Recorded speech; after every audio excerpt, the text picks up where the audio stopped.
Head. Our next speaker, ladies and gentlemen, is Mr. Hirdejit Singh, Senior Director and Head Pre-Sale, APAC and 𝗗𝗏𝗄𝗏 Seclore. Mr. Hirdejit is working with the Seclore and as a Senior Director and Head of Pre-Sales for APAC, and having worked with the organizations like Wipro and Oracle in the past, he carries a blend of experience in the domain of infra, cloud and cybersecurity. Please put your hands together, ladies and gentlemen, for our next speaker. Are you with me? No, it doesn't look like. Why don't we do this thing? Can you please keep your phones on the table and all stand up on the seats where you are? Just be with me. Stand up where you are sitting. Keep your phones on the table. Just relax yourself a little bit. Yeah, thank you very much. Please sit down. Now you are with me. Thank you everyone for your time, and thanks the organizers for having us here. My name is Hirdejit Singh and I had the pre-sales for Seclore. And in about next 15 minutes or so, and I'll make sure I stick to the timeline, I will walk you through that if you are going on a zero trust data security journey within the organization, why should you take a data-centric approach to zero trust rather than focusing more on applications, network, devices, or parameter or users per se. Right, and zero trust has come a long way if you look at it since the term was first coined by Forrester in the year 2010. And everybody, it's still not, I'll say, become a practice within the fraternity. It is most of an aspiration, but people are going on that journey. And the intent of me discussing here is primarily that when you are going on that journey and you are building yourself for the architectures around zero trust, why you should look at a data-centric approach to zero trust rather than, like I said, a perimeter-centric approach. Slider. Sorry.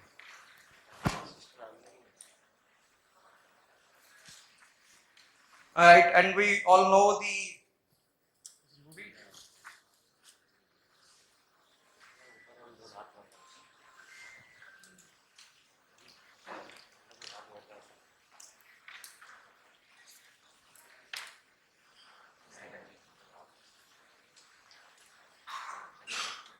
we know the data is at the heart of everything we do. I'll read the so data is at the heart of everything that we do, and that is what the innovations that we are so proud of, all driven by data. So data is what fuels everything. Your ERPs, your analytical systems, your reporting systems are all powered by data itself. So data is what is said to be the digital assets of the organization, is what is fueling growth. Move to the next slide, please.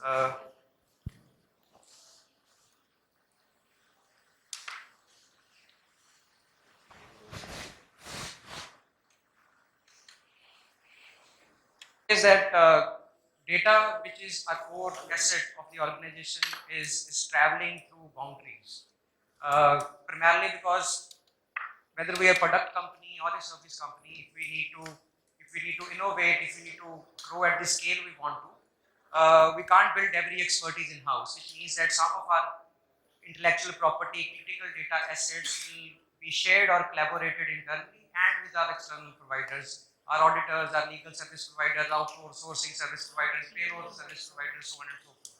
Which essentially means that the so-called perimeter-centric or device-centric or user-centric things that we build around as form of a security around the enterprise is no longer holding true because the data in itself is moving outside the organization's boundaries. So why don't we look at an architecture or a framework which essentially makes sure that no matter where your data, which is your core asset, and where all the action is happening, is traveling, the security around the data is traveling along the data, no matter whether it is within your organization's boundaries, with your third-party service providers, or any of the external agencies you collaborate with.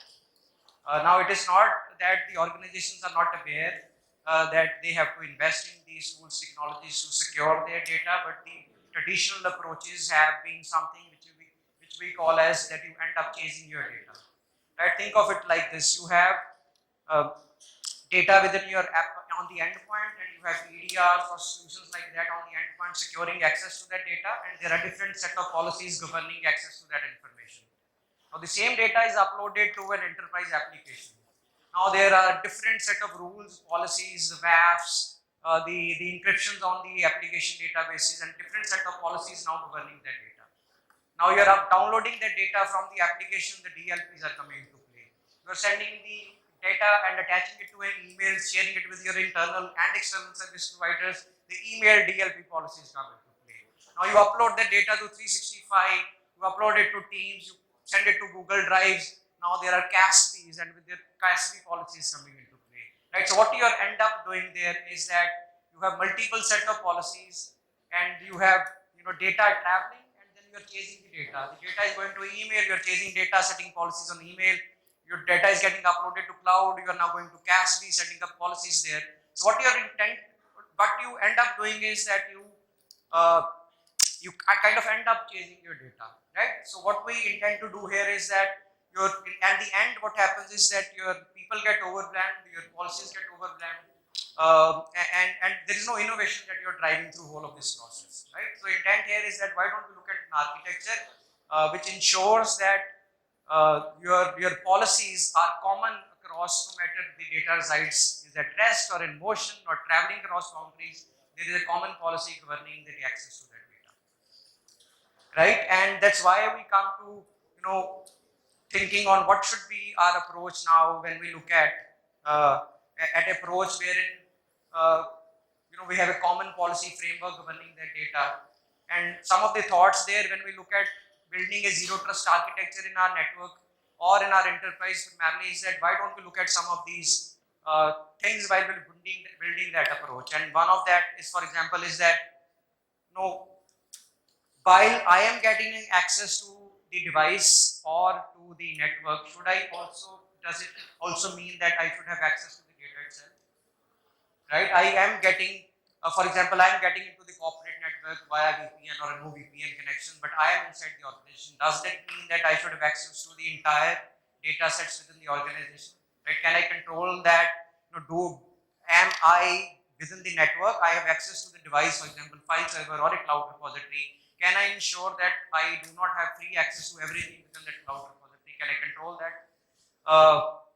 While we are looking at securing the infrastructure, devices, users, endpoint, why don't we look at an approach where we are protecting the data itself, right? Why don't we look at that? And how do we, importantly, everybody talking, we are all in the cybersecurity space, no matter how many preventive measures we take, there will always be a data breach that can potentially happen. So how do we ensure that in case there is a ransomware attack, phishing attack, something happening in my network, how do I ensure that I minimize the impact of that data breach? Can I look at a tool technology that works with my data to ensure that the impact of that data breach is limited itself, right? So what we have to reevaluate our approach to securing our network devices, users, and make sure that when we are looking at a holistically at way the data is managed within the enterprise, we should look at a non-perimeter centric or non-data or non-device centric approach per se, right? We have to look at how do we secure the data itself, and that's what brings us to a zero trust model and amalgamation of zero trust model with data security. Now, what we essentially are trying to do here is that there are a few principles on which the zero trust model is built on, which primarily is authentication, authorization, and audit, right? And these are the principles that were built on. And if you look at the journey that the zero trust has taken, it is not that the organization have not invested or it is not available in some shape and form within the organization, but the focus primarily has been mostly on the identity access part of it, right? But what we are intend to mean here is that while you have invested in identity, while you are investing in securing your network itself, and you are now investing in securing your application, it is a linear evolution of technology. The linear evolution of technology says that now you should start looking at your core assets, which is data itself. So it is when you are looking at securing your network or parameters or applications and devices, you should also now logically look at putting that controls right into the data itself. The other core principle of zero trust is that you never trust, always verify, and I made that point earlier also, that while in your traditional zero trust architecture, when you verify an access to a particular device or to particular network or particular cloud repository for that matter, which could be managed or non-managed cloud repository, does not essentially mean that I should always provide access to the data assets within that repository also, right? I need as a security professional or as an architect guy, I need to ensure that when I am getting inside the network itself and I am trying to access a particular data source, the same principle that applies on network and device validation should also apply when I'm accessing the emails, while I'm accessing the files on the file server, while I'm accessing the network folders and stuff and so on, right? So the never trust principle should always also extend to not just the network itself, but even if I'm inside the network, it should extend to the data within that entity or device and network. And more importantly, while I might be generating a lot of information around logs in terms of audit when the data is within the organization's perimeters, right? I have DLP scanning and generating and throwing a lot of logs. I have other 100 devices within the network scanning and tracking where their data is going. But what is the control and visibility do you have when you share that data with your auditor or for that matter your payroll service provider? What kind of visibility that you have? That is exactly the problem we are trying to solve here. Right? When you build that controls within the data itself, then you ensure that you not only have great visibility and control over that information, even when it is outside your organization's boundaries and network, you can also control that information. Primarily because now you are building controls right at the data layer itself. So it doesn't matter how the data is transferred, how the data is shared, collaborated. The moment data leaves your organization boundaries, doesn't matter, right? You have full visibility and control on what is happening to your information. So what we essentially want to put forth through this conversation today is that you should, as an organization, look at a zero trust data-centric security platform. Now, some of the key features of the platform and minimum requirement that you should look at is encrypt that data. Now, that encryption could be manual, that somebody is doing it, or most importantly, what we recommend is that it should be totally automated. You should create an infrastructure policies such that whenever a new data is generated. Now, let me give you an example. You have a lot of applications controls that you have built in. And you ensure that when you log in or access to that particular application, be it ERP, core banking, core insurance, so on and so forth, only certain people who are authorized to look at part of the application are able to do that. And then you say that I have built in right set of controls over that application. I am ensuring that there is no exfiltration that is happening. But then you will also see that there are a lot of reports getting generated from that application that are automatically emailed to maybe users inside, users outside, to the end branches and so on and so forth without any user intervention. These are scheduled reports that are getting generated from the application.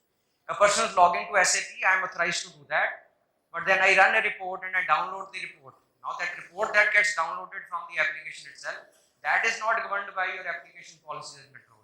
And I become the new owner or custodian of that information. I can alter that, I can print that, I can do whatever I want with that information. And you as an organization will not be able to control that. Right? So the first and foremost is that have a common policy framework. First encrypt the data and have a common policy framework that governs the access of the data.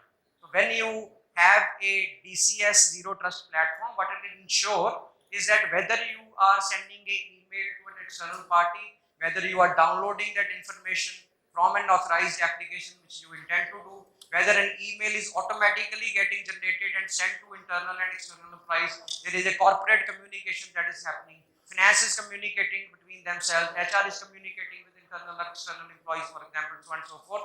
The entire set of communication that I just talked about can be governed by a single set of policies, right? You can have and you can make sure that all these policies are automatically applied and governed with the least amount of user intervention.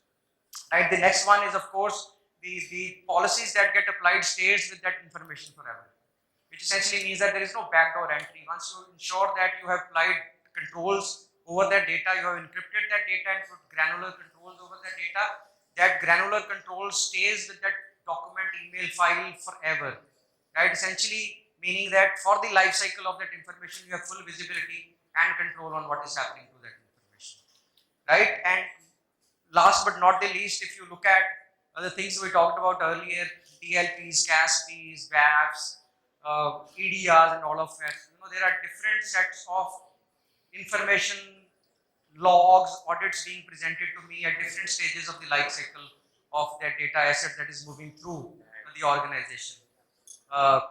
What the Zero Trust DCS platform will help you do is that it will give you a single source of truth, primarily because there is one single policy governing the access to that data. You can also ensure that you are presented with a one single pane of glass to look at how the data is being accessed, how the data is moving, and how the data is consumed, not only within the organization, but outside the organization as well, right? And that is true for no matter which kind of user, where that user is, what kind of device they are using. They are using their handheld, mobile, Mac, Windows, doesn't matter.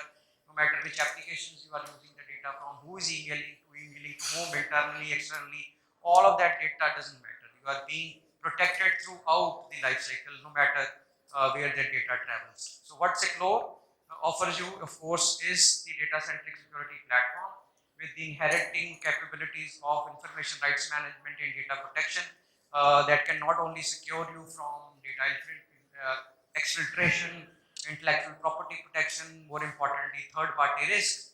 You can put in as many controls as you can within your organization's perimeter, securing the access to that data. But how are you ensuring that the third parties which you interact with are making same amount of investment to secure your IT assets that you have shared with them, right? You can't do that.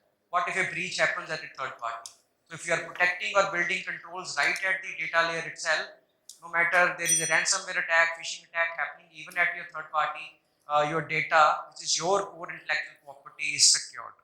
And moreover, if you are interested in making sure that you are aware about data privacy regulations and compliance that are driving your industry vertical, this whole solution will also ensure that you are more privacy and data compliant in the long run. So that brings me to the end of the presentation. Thank you so much.